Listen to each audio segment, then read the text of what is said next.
Yeah. Okay. Well, thank you, Jitin, and thanks and to the school for organizing this and for your flexibility and allowing me to come for a short period of time, given the rigidity of my home institution in Abu Dhabi. Um, I started to look at undersea communication cables about 3 years ago, a little over that. Before that, I'd never heard of undersea communication cables, didn't care about undersea communication cables. They're, as a good friend of mine, Christian Buger, who's written a lot on underwater infrastructure and maritime security, he noted that undersea cables are triply invisible. They're infrastructure, which means we don't see it unless it goes out.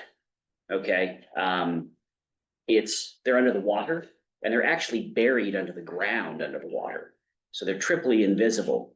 And it's safe to say that I would assume most people around the world were unaware of undersea communication cables until 3-4 years ago. And so if we go to the next slide, please, there were a couple of incidents that really started to put underwater infrastructure on the map. Number one is the Nord Stream gas pipeline explosion in the Baltic. This is not an undersea cable. This is a gas pipeline, a different infrastructure, much bigger, et cetera, et cetera. But nonetheless, showing kind of the reach of malicious actors to target underwater infrastructure. Okay, and then an incident here. This is the MV Ruby Mars sinking in the Red Sea, near the Bab el-Mandeb Strait that connects the Gulf of Aden with the Red Sea and then up to Suez and down to the Indian Ocean. The ship was hit by a missile shot by the Houthi in Yemen. And as it was getting ready to sink, its anchor was dragging along the bottom of the Red Sea seabed, and it broke a cable in two. And so immediately the headlines were screaming, the Houthi have not only attacked shipping, but they're now attacking undersea cables. The Houthi were very quick to say, no, no, no, no, no. While we're happy to take credit for sinking the ship, which we certainly meant to do, we did not want to hurt the undersea cables. We're reliant on these too. In fact, we will guarantee the safety and security of anybody who needs to come and fix this. Okay. I was talking to Eunice just the other day about this, and she mentioned that, oh yes, in West Africa, in Ghana in particular, in March 2024, they had cable breakages.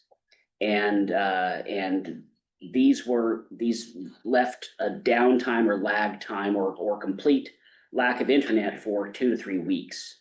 As I think your son said, Mom, there's no civilization anymore, right? I mean, the gaming's gone, the internet's gone, and you think about our work each and every day, what would we do without this online connectivity? Okay.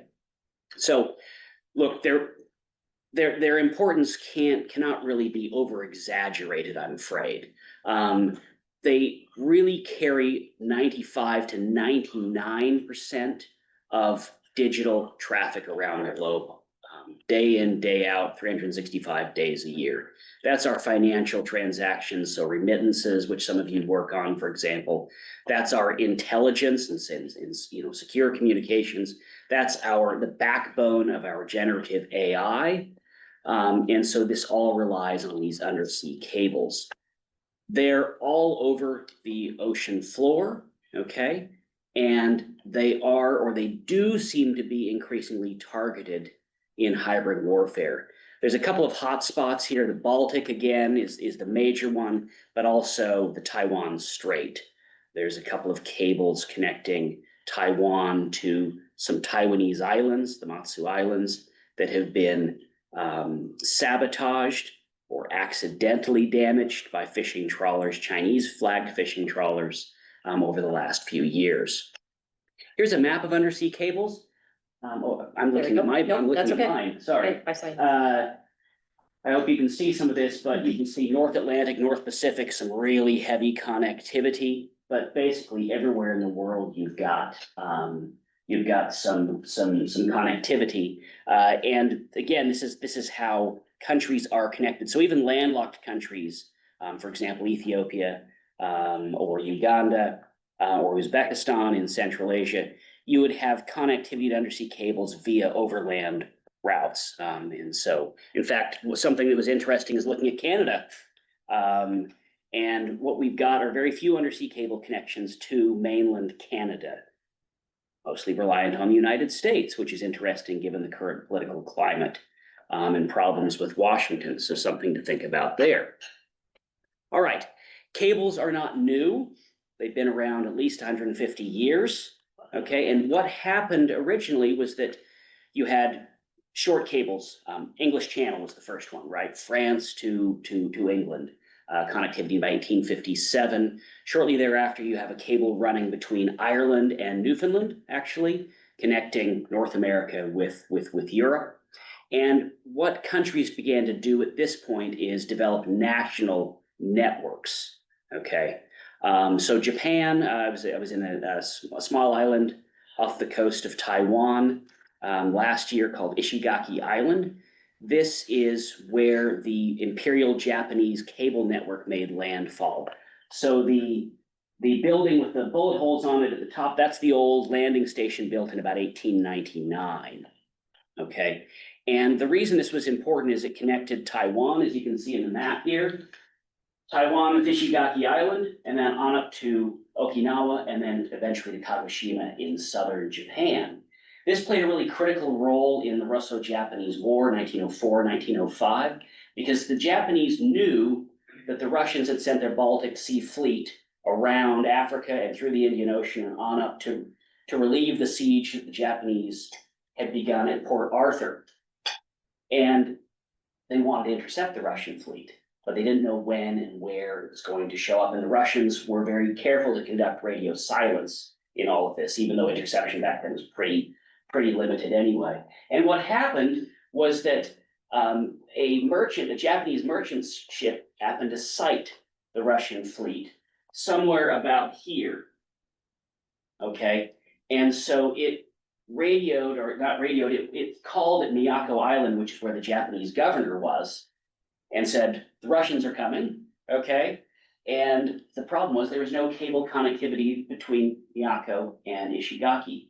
So about 6 fishermen rowed overnight through really stormy seas, and then hiked 6 hours over Ishigaki Island to get to that landing station, and then they cabled that information to Japan, and the Japanese fleet was able to actually intercept the Russian fleet in the Strait of Tsushima and destroyed it there, thanks to undersea cables and those fishermen, of course.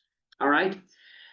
During World War I, very quickly, both the British and the Germans and others understood that, there's an imperial network of cables. We can cut cables, and we can cut basically communication between Germany and its colonies off. But the British also quickly understood that they could tap the cables and get information and intelligence from those cables. Again, this is 100 years ago, so it's been going on a while. And very, very famous, some of you may know the Zimmermann telegram. This was intercepted by the British from a German cable.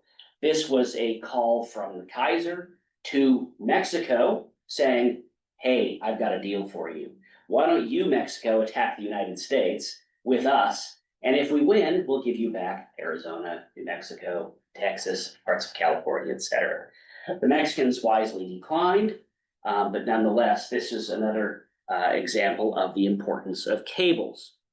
Well, you flash forward to today, and there's no such thing as a national network. There's no such thing as a Russian or a Canadian network. It's a strands of spaghetti on the ocean floor, as you saw in those maps, and largely run by private industry.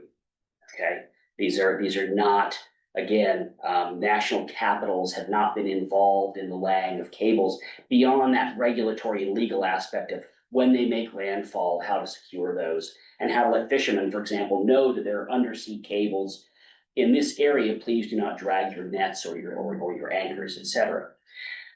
But what we've got now, as great power rivalry and polarity in the international system have risen, especially in the last 10 years or so, you've got this specter of cables being broken or sabotaged, obviously maliciously, sabotage is malicious, to include Chinese academics actually putting in a patent for a cable cutting anchor, which you see here. All right, so we've got something of a storm in a teacup, because the list of cable breakages, thank you for, I keep painting mine, Okay. but you see what I'm doing. The list of cable breakages is actually quite short to this day, all right? Most of this stuff happens either accidentally, okay, so Vietnam's 6 cable connections were cut, I think in 2019, but this was done by fishermen, and it was accidental, even though fishermen got in big trouble. Vietnam was without internet for about a week because of that. All right, or you have natural disasters, which cause by far the majority of cable breakages. So Fiji in 2018, I believe, you have a massive earthquake. Their one cable connection to the outside world is cut, and the only connection they had was one guy with a satellite phone for about 3 weeks. So it takes a while to fix the cables as well. So some previous research I did was to look at 3 levels of cable protection. What can states do to kind of mitigate the potential for damage? The first thing is to go back to an old national network, a walled off network. The Russians have talked about doing this, for example, all right? But I found in the research that this is pretty impractical. Think about it. Part of the issue with cables is that there's not so much weaponized interdependence in cables, it's that because we're so connected, no matter who we are, whether it's Russia, China, United States, India, et cetera, that if we cut a cable, it's not just severing the connection between, say, Singapore and India. You're going to see a boomerang effect. You're going to see potentially 16 countries around the Bay of Bengal and as far away as East Africa and Northeast Asia with internet problems, okay, and connectivity problems, but you're also potentially going to harm yourself in doing so. So if you build a walled off network, it actually puts a bullseye on your forehead. It's like, oh, now that we have a Russian network, we can cut the Russian network, denying them their connectivity. The second thing is it's extremely costly, okay? Private industry has done a pretty good job in kind of navigating this in terms of cost, benefit analysis, et cetera. We've got 3 major cable laying companies in the world. They are NEC Japan, Alcatel in France, and Subcom in the United States. Huawei, in the form of HNN Tech from China, broke into the market about 2016, rapidly gained market share because generally undercut in terms of bidding processes, but they remain a distant fourth. So again, there's not a lot of cable companies in the world out there. And then finally, the other point here is that if you build a national network, it undermines connectivity. The whole idea of connectivity and cables is the cables themselves are not that important. It's the information that goes across them that's important. So if you're limiting the amount of information that goes across them, then you're in some respects shooting yourself in the foot. The second thing is building resilience.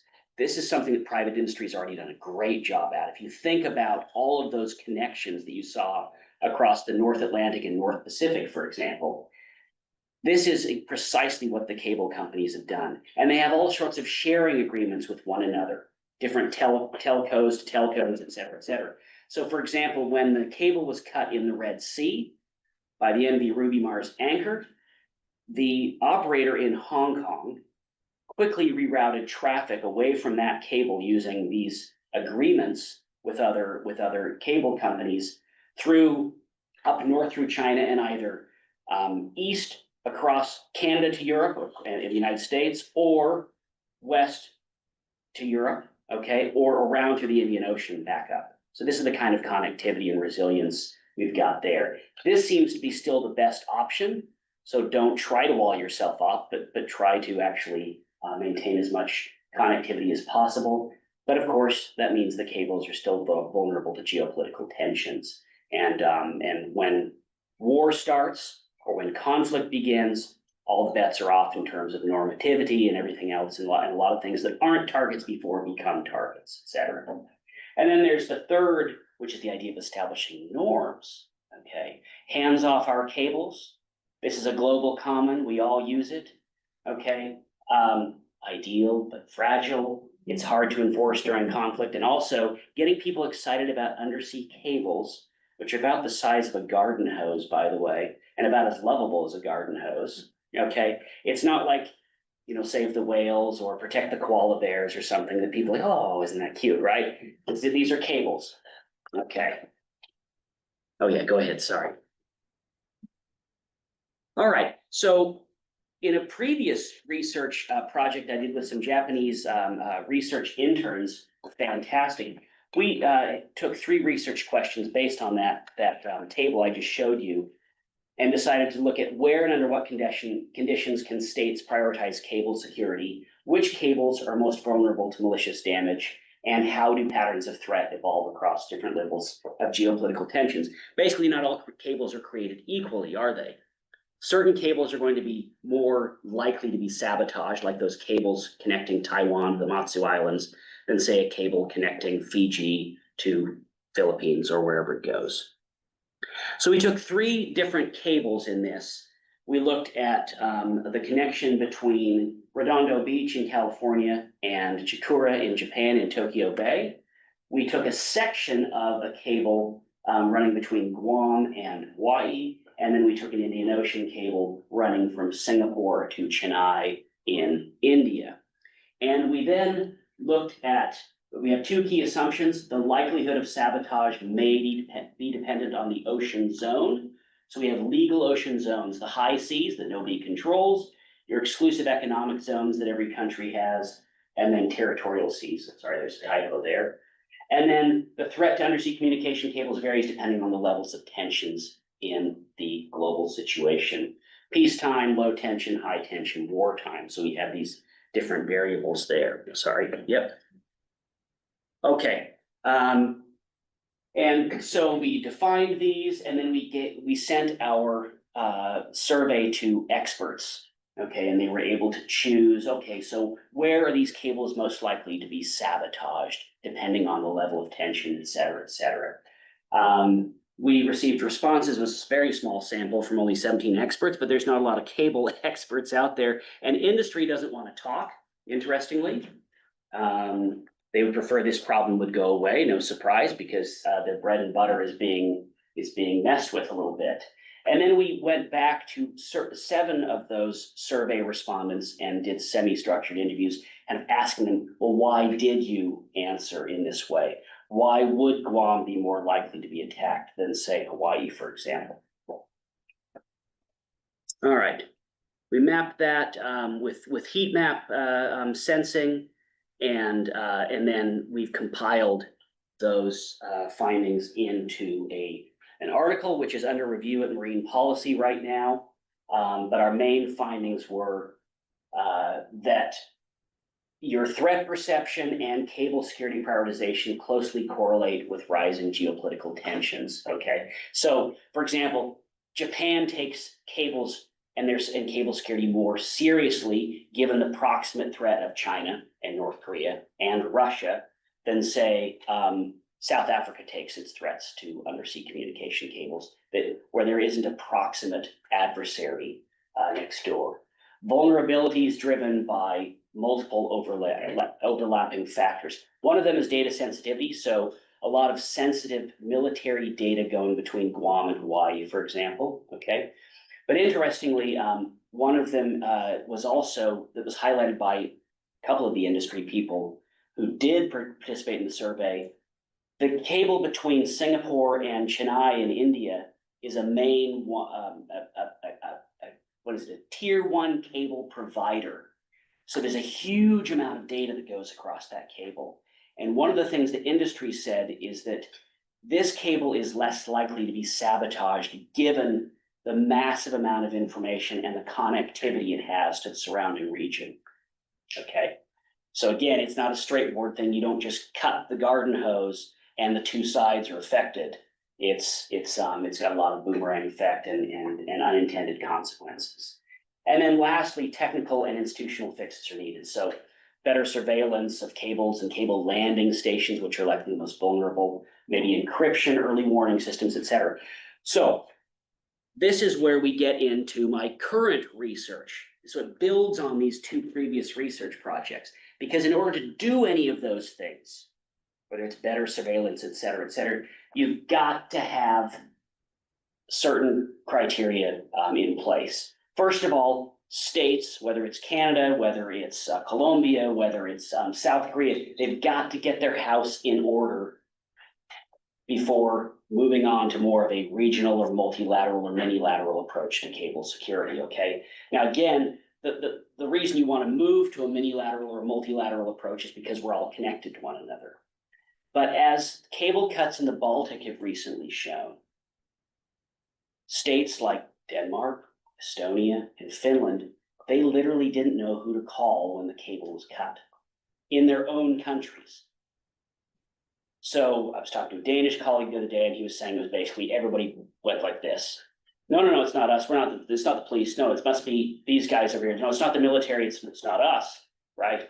And so the idea is that you're going to figure out the legal, regulatory, and security architecture so you can take proactive scenario-based approaches and have a point of contact in your national capitals so that Copenhagen can speak to Warsaw, can speak to Tallinn, for example, all right? So, and then once you have this in place, states can move to what Christian Buger, this friend of mine, had termed a regional seas approach in previous literature he'd written on undersea cables and maritime infrastructure in general. So that's the best way to secure cables, is dealing with a regional seas approach. And we can be creative with this, or we can look at these in just terms of regional seas that we all agree on. So a Caspian Sea or a Black Sea regional sea approach, or an Eastern Med regional sea approach. Or one of the things, given the tensions in the Western Pacific right now, rather than having a regional sea like the Western Pacific, you would define a regional sea as Japan to Taiwan to Philippines to Guam back to Japan in terms of that cable security or that cable architecture. Next slide. Okay, so here's what a regional seas approach then would do. It's not just looking at geographic spaces, it's looking at the governance areas. It would look at infrastructure threats, institutional capacities, and informal and formal coordination practices, and either develop those where they're non-existent or improve those. And the idea is that you've got neighboring states that are able to pool resources and information sharing to monitor this cable architecture. Next one. Okay, so here's the rationale for this. There's obviously a governance gap. There are no global frameworks for cable security. UNCLOS, the law of the sea, has something about this, but it's pretty ill-defined. And then you've got the International Cable Protection Committee, which is largely industry-based. That's about furthering the industry itself. And it's also it's not an enforcement body at all. So we really rely on industry self-regulation, which I will point out has been very robust thus far.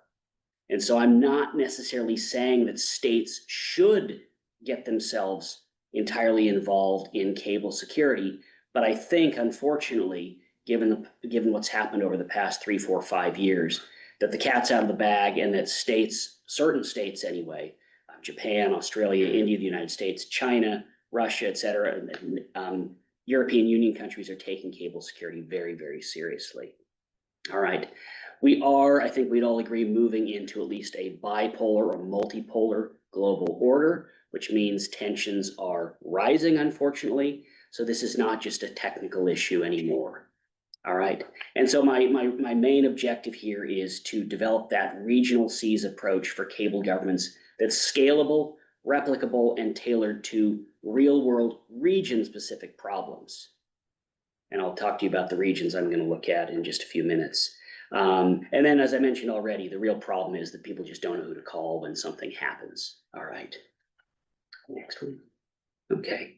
So it's going to do a small n qualitative comparative analysis I'll do semi-structured expert interviews and then a lot of desktop research. I'm focusing primarily on security rather than the legal and the regulatory aspects of this.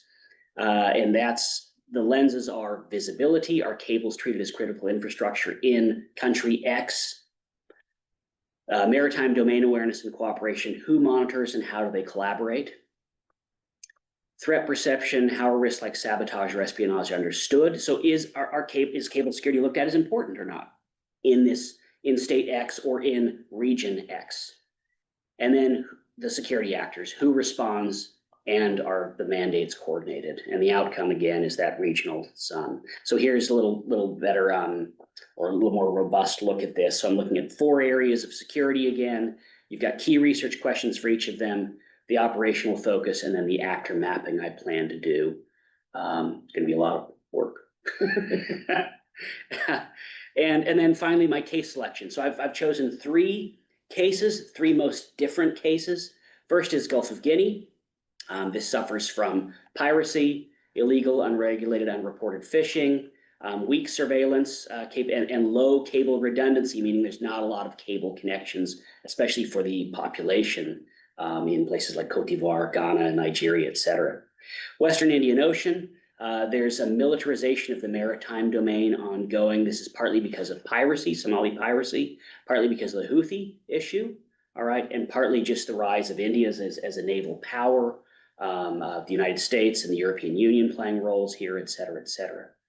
There is low cable redundancy there as well. There's a lot of problems with fishing, piracy, of course.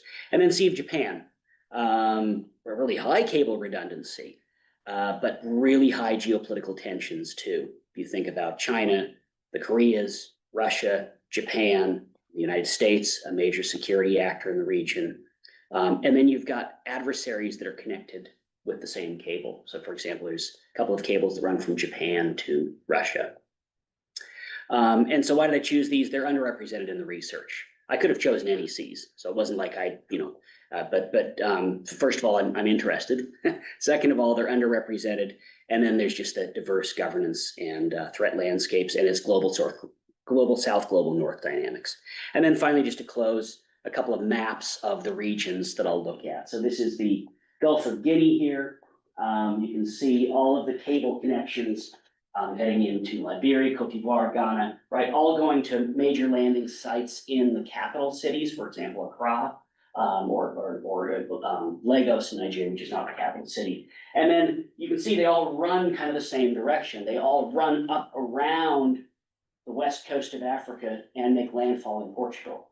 And so that outage you experienced, Eunice, in 2024, that was multiple cable breakages. They're not really sure why at this point, what this happened. It was, again, fishing, accidental, et cetera, but also some corresponding breakages in Portugal at the same time, which is why the outages lasted for so long. Next one.